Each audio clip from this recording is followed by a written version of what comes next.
Hello guys, isang mapagpalang umaga po sa ating lahat. Kayo po ulit ay nasa munting hardin ni Sir Mio Vlogs. Sumaatin po ang kasaganahan, ang kaswertihan ng buhay sa taon na ito. And for today's update and for today's video, gusto kong ibahagi ang aking mother plant na isa sa mga considered feng shui, Vastu, money maker, money plant. At lucky plant din po ang halaman na ito. Ito po yung tinatawag na, mas kilala po ito sa tawag na Forever Rich Plant or Silver Squills. Ito po is my botanical name na Ledebouria socialis. Pagpasensya nyo po medyo, yung boses ko po is hindi po maganda or basag. And kapansin-pansin po na after how many months of waiting, hindi po talaga maalis sa aking labi ang pagngiti dahil po namulaklak na po siya. Sinasabi po nila at base na rin po sa aking experience simula po nung napamulaklak ko ang aking halaman na Forever Rich Plant ay mga blessing. Mga blessing na ipagpapasalamat mo ang dulot at ihatid niya, ibibigay niya sa atin. At sinasabi rin po nila na ang pamumulaklak ng ganitong halaman po ay once in a blue moon. Ibig sabihin po kapag napamulaklak ito, may panibagong blessing or opportunity na ating makukuha sa ating buhay na siyang makapagpapabago ng ating buhay. Ano nga ba ang short background information para sa ating Forever Rich Plant? Ito pong halaman na ito, kapansin-pansin po na considered po siya as succulent plant. Ibig sabihin, ang kanyang tangkay, dahon ay nag-iimbak ng tubig. Kung kaya naman po labis na tubig kapag kanyang nakuha or naranasan, hindi po iyon nagiging maganda. Prone po ang Forever Rich Plants sa mabilisang pagkabulok ng ugat nito. Eventually kapag nangyari po na nasobrahan po ng dilig, particularly ng halaman na ito, ay sinyalis na po na mapapansin nyo na marami na po siyang lalaglagan po ang kanyang mga dahon. Kumbaga overwatering is not required. Since succulent plants po siya, advisable ang pagdidilig po is done every 2 weeks. Ang kanyang mga dahon po ay napakalalapat. Ito po ang sumisimbolo ng pera at abundance. Yung mga batik-batik na mga marka niya sa kanyang pinaka-foliage or dahon, yun din po ang sumisimbolo ng karangyaan, ng kaperahan, kasaganahan sa pananalapi or salapi. At ang kanyang ang bulaklak niya po ay kulay puti na kumpol-kumpol. Ito po siya. At itong kanyang connected na tangkay ng kanyang bulaklak patungo sa mga kumpol-kumpol na mga bulaklak. Ito pong sumisimbolo ng kalinisan, ng kapurihan ng isang tao. Hindi po kayo magsisisi kapag meron po kayong ganitong halaman dahil napaka-epektibo sa paghaltak ng mga blessing, biyaya, magiging maalwan po ang buhay natin.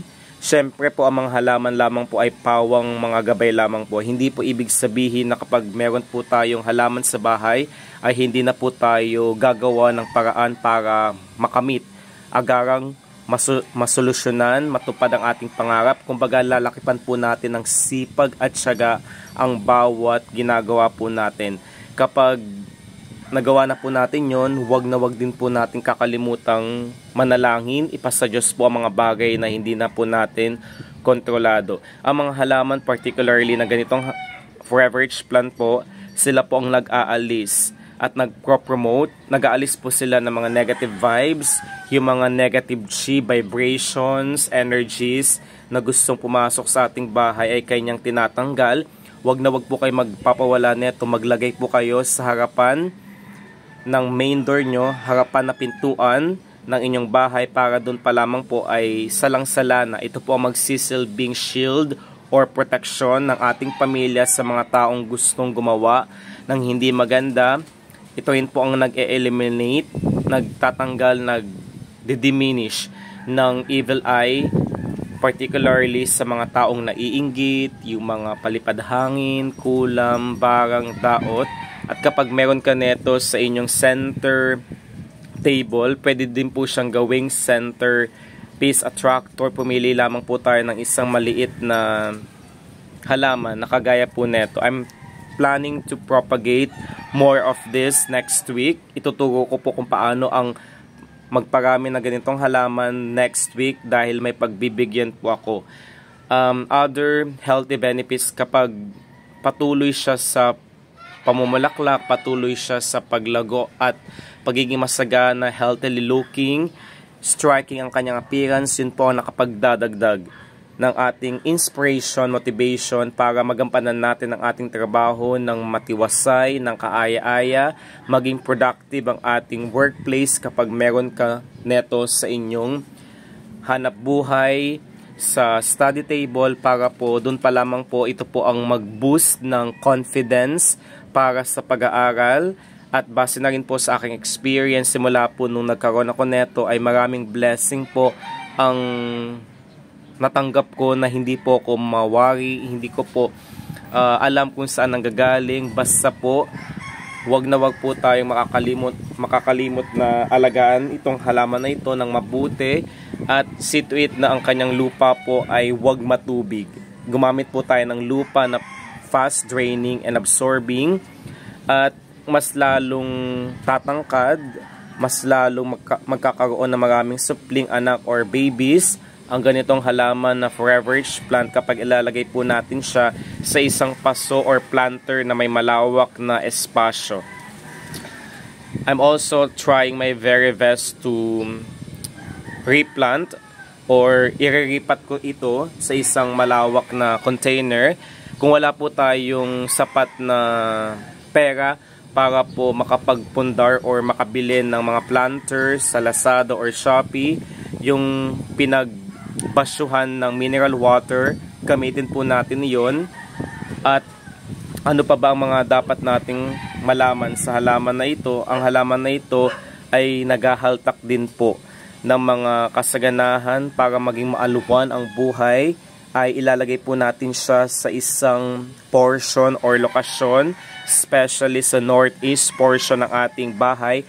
Kung gusto po nating malaman ang lokasyon, ang direksyon na northeast, ay gumamit po tayo ng compass rose. Majority of Android phones ay meron pong compass. I-locate po natin siya. Wag na wag po kayo maglalagay ng mga Lucky Feng Shui Vastu house plants sa west portion or kanluran dahil doon po ang lubugan ng araw at yun po ang sumisimbolo at nagrerepresenta ng hindi magandang kapalaran or oportunidad. Pumili po tayo ng lokasyon para sa halaman na ito. Wag na wag nyo po siyang ilalagay doon sa direktang sikat ng araw, lokasyon na may direktang sikat ng araw para hindi po siya matuyuan ng dahon. Kasi kapag natuyuan po ito ng dahon, yun na po ang senyales na napabayaan po natin siya. Mas lalaking, masagana, malago, matingkad ang ganitong halaman kapag ilalagay po natin siya sa isang lokasyon na humid, yun po yung moist or mahalumigmig. Meron din po kami neto sa aming silid pahingahan, sa aming dining table para doon pa lamang po ito po ang makapag-promote ng kasaganahan sa pagkain.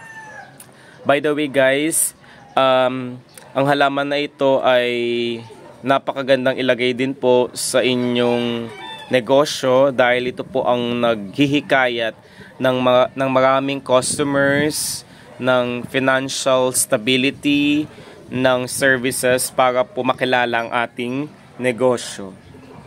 Yun lamang po ang mga short updates na pwede kong ibigay. Maraming salamat po sa walang sawang pagmamahal at suporta. Ingat po tayong lahat.